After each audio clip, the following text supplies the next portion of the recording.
اور آپ کو پتہ ہے صدقہ دکھا کر دینا افضل ہے کہ چھپا کر دینا؟ آ کر جھگڑا بھی کرتے، فلاں کے تو 10 ہو گئے، مجھے سحری میں ضرور اٹھانا، نہیں تو میں اس کے پیچھے پڑ جاؤں۔ عمر کہتے ہیں میں ڈھونڈ ڈھونڈ کر کے مدینے میں کچھ ایسی نیکی کرنا چاہتا تھا جو ابو بکر نہیں کرتے، کہیں پر بھی ان کے برابر ہو جاؤں یا ان سے آگے بڑھ جاؤں۔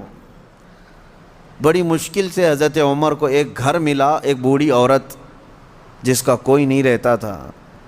حضرت عمر نے طے کر لیا کہ اس کے بیوہ عورت ہے، اس کے گھر کا سارا کام میں کر دوں گا، کسی کو پتہ بھی نہ چلے، نیکی کا کام ہے۔ وہ فجر میں نماز کے بعد جا کر دیکھے تو اس عورت کا سارا گھر کا کام پہلے سے کیا ہوا ہے، جبکہ وہ بستر سے اٹھ نہیں پاتی۔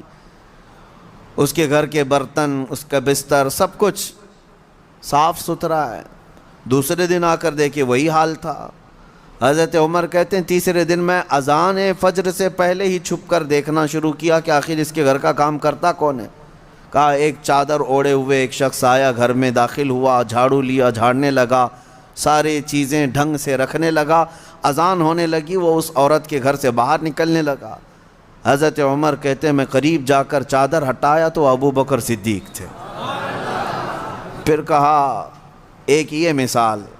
حضرت عمر کہتے ہیں میں کبھی آگے بڑھ ہی نہیں سکتا، میں جہاں کوشش کرتا ہوں اس سے پہلے حضرت ابو بکر پہنچے ہوئے ہوتے۔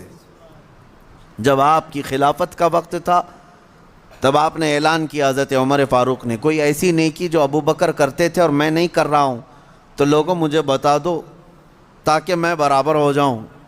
کسی ایک صاحب نے کھڑے ہو کر کہا حضرت ابو بکر جب خلافت کرتے تھے ان کے زمانے میں وہ سب کے حقوق ادا کرتے، لیکن روزانہ وہ دوپہر کے وقت اپنے ہاتھ میں توشادان لے کر جنگل کی طرف جاتے اور پتہ نہیں کسی کمزور یا کوئی معذور یا محتاج کو کھلا کر آتے، لیکن ہمیں یہ نہیں معلوم کس کو کھلاتے تھے۔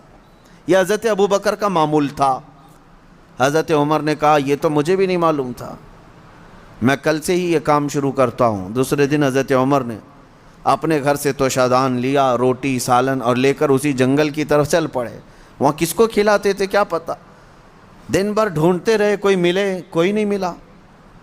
شام کا وقت قریب آ رہا تھا، ایک پہاڑ کی چوٹی میں ایک غار سے کسی کے ذکر کرنے کی آواز آ رہی تھی۔ حضرت عمر اس آواز کی طرف لپک گئے، دوڑ کر جا کر دیکھا کہ کوئی ہے یہاں پر مجبور۔ اللہ اکبر، جیسی غار کے اندر نظر پڑی تو دیکھا ایک ایسا شخص بیٹھا ہوا ہے جس کے ہاتھ بھی کٹے ہیں، پیر بھی کٹے ہیں، اور آنکھوں سے بھی بینا نہیں ہے، اندھا ہے، نابینا ہے۔ اتنی معذوری کے عالم میں اگر کوئی بیٹھا ہوا ہے اور غار میں، تو حضرت عمر کہتے ہیں مجھے تو یقین ہو گیا کہ یہی وہ بندہ ہے جس کو حضرت ابو بکر کھلایا کرتے تھے، اس کا کھانا وقت کا خلیفہ کھلایا کرتا تھا۔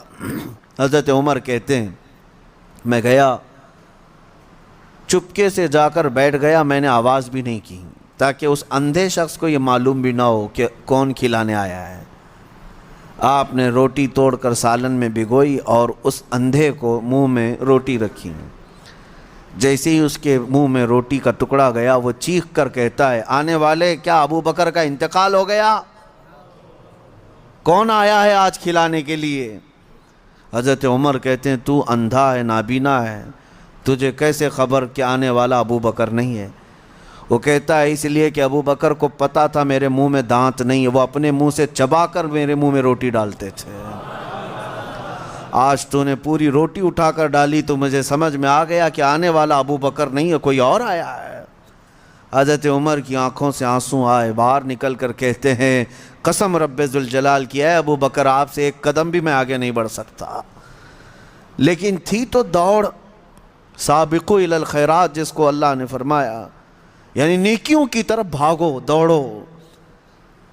آپ کے اندر یہ مقابلہ آرائی اگر آ جائے جس کو ہیلتھی کمپٹیشن کہا جاتا ہے، اس میں حسد نہیں ہے، اور اگر اس میں حسد بھی ہو تو نیکیوں میں ہے۔ رشک جس کو کہتے ہیں، جس کو فرمایا کہ حسد ایک جگہ جائز ہے وہ علم ہے، یعنی اس کو اتنا علم ہے تو میں اور علم حاصل کروں۔ اگر کوئی 2 رکعت نماز پڑھ رہا ہے تو آپ کے اندر اس بات کی تمنا جاگنی چاہیے میں 4 پڑھوں۔ نیکیوں میں دوڑ لگاؤ، اور آپ کو پتہ ہے صدقہ دکھا کر دینا افضل ہے کہ چھپا کر دینا افضل ہے؟ سب کو پتہ ہے چھپا کر دینا افضل ہے نہیں، لیکن زکوٰۃ دکھا کر دینا افضل ہے. زکوٰۃ کو چھپا کر نہیں، دکھا کر دینا افضل ہے. کیوں؟ تم جتنا بانٹ رہے ہو دوسروں کو بھی ترغیب ہو، اس سے زیادہ وہ خیرات کرے گا. اس لیے نہیں کہ اپنے دیالو ہونے کا ذکر کرے کہ میں بہت زیادہ دانی ہوں، میں بہت زیادہ لوگوں پر لٹانے والا ہوں، فیاض ہوں، سخی. اس نیت سے نہیں، بلکہ اگر 500 کی نوٹ نکال کر کے دیا تو ادھر ادھر جو لوگ بیٹھے ہیں ان کے دلوں میں یہ شوق پیدا ہو کہ میں 1000 دوں. کیونکہ انسان کی فطرت ہے، وہ مقابلہ کرتا ہے، اور ایسے میں مقابلہ کرے تو بہت اچھی چیز ہے، یہ کمپٹیشن اچھا ہے. اور میں اسی بات کی ترغیب دیتا ہوں نوجوانوں کو بھی کہ آپ خود دوسروں کے متعلق بہت ساری چیزیں پوچھتے رہتے ہیں، بہت ساری چیزیں پوچھتے ہیں. کتنا کماتے ہو؟ نوکری کون سی ہے؟ کون سی کمپنی ہے؟ سیلری کتنی؟ پیکج کتنا؟ یہ سب سوالات ہیں. اور جب وہ جواب دیتا ہے میری کمپنی فلاں ہے، تنخواہ میری 50 سے 70 ہزار کی ہے، اور پھر سہولیات کیا ہیں، گاڑی آتی ہے، لے جاتی ہے، چھوڑتی ہے، یہ سب سنتے ہو، پھر دل میں یہ تمنائیں جاگنے لگتی ہیں، میری تو 1 لاکھ ہونا چاہیے، میری کمپنی اس سے بڑی ہونی چاہیے، مجھے بھی ایسی سہولیات ہونی چاہیے. یہ جو تمنا تمہارے دل کے اندر آئی تمہارے پوچھنے پاچھنے کی وجہ سے ہی آئی. لیکن مجھے بتاؤ، کیا اپنے دوستوں میں کسی سے کبھی یہ سوال کیا کتنے ختم قرآن ہوئے؟ سال بھر میں کوئی جمعرات پیر کا روزہ رکھتے ہو؟ نہیں پوچھتے آپ. نہ آپ اس کی تلاوت قرآن کو پوچھتے ہو، نہ آپ اس کے روزوں کو پوچھتے ہو، نہ آپ اس کی نمازوں کے متعلق. میرے عزیزو یہ بھی پوچھتے، اگر وہ بندہ عبادتوں میں آگے ہے تو تمہارے دل میں بھی یہ تمنا آ جاتی کہ کاش میں بھی اس کی طرح سے اور آگے بڑھ جاؤں. میں یہ باتیں صرف اس لیے کہہ رہا ہوں کہ رمضان المبارکہ میں آپ سب کا یہی کمپٹیشن ہو جائے تو ہر ایک کا رمضان بہتر سے بہترین ہوگا. بہتر نہیں بلکہ بہترین ہوگا، بہترین ہوگا. عزیزان گرامی وقار، مجھے یاد ہے بچپن میں جب چھوٹے تھے تو رمضان میں روزانہ اسکول جانے کے بعد یہی چیزیں ہوتی تھی، تیرے کتنے روزے ہوئے، تیرے کتنے روزے ہوئے ہیں. ہر ایک کے روزے ہی ایک دوسرے کو پوچھتے رہتے. لیکن ہو سکتا ہے آپ کے ساتھ بھی ایسا ہوتا رہا ہوگا. سارے دوست جیسے 10 رمضان آ گئے، 15 رمضان آ گئے، ہر ایک کو پوچھتے رہتے ہیں کتنے ہوئے کتنے ہوئے. کسی کے 7 ہوئے، کسی کے 10 ہوئے، کسی کے 12 ہوئے، اور کوئی کہتا ہے پورے ہوئے ہیں، اب تک کے پورے ہوئے ہیں. ہم بھی اس وقت سنتے تھے، ایک دوسرے سے بات کرتے تھے، لیکن اس وقت ایک دوڑ رہتی اور گھر میں آ کر جھگڑا بھی کرتے، فلاں کے تو 10 ہو گئے، مجھے سحری میں ضرور اٹھانا، نہیں تو میں اس کے پیچھے پڑ جاؤں گا، میں اس کا پیچھے ہو جاؤں گا. تو یہ دوڑ کہاں سے آئی؟ یا آپسی ماحول سے ہی آئی. یہی انوائرمنٹ ہم چاہتے ہیں کہ نیکیوں میں سبقت لے جانے کا انوائرمنٹ ہو جائے، ماحول ایسا ہو، دوڑ لگے. صرف رمضان میں نہیں، تلاوت قرآن میں بھی.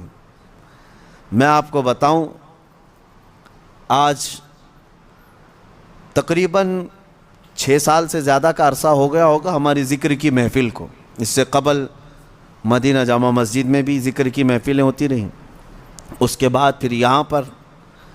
ایک ایسے بندے کو میں جانتا ہوں، ان پچھلے 6 سالوں سے لے کر آج تک ذکر کی ایک محفل بھی اس کی ناغہ نہیں ہوئی. اب تک جتنی محفلوں میں میں حاضر رہا اتنی محفلوں میں وہ بھی حاضر ہے.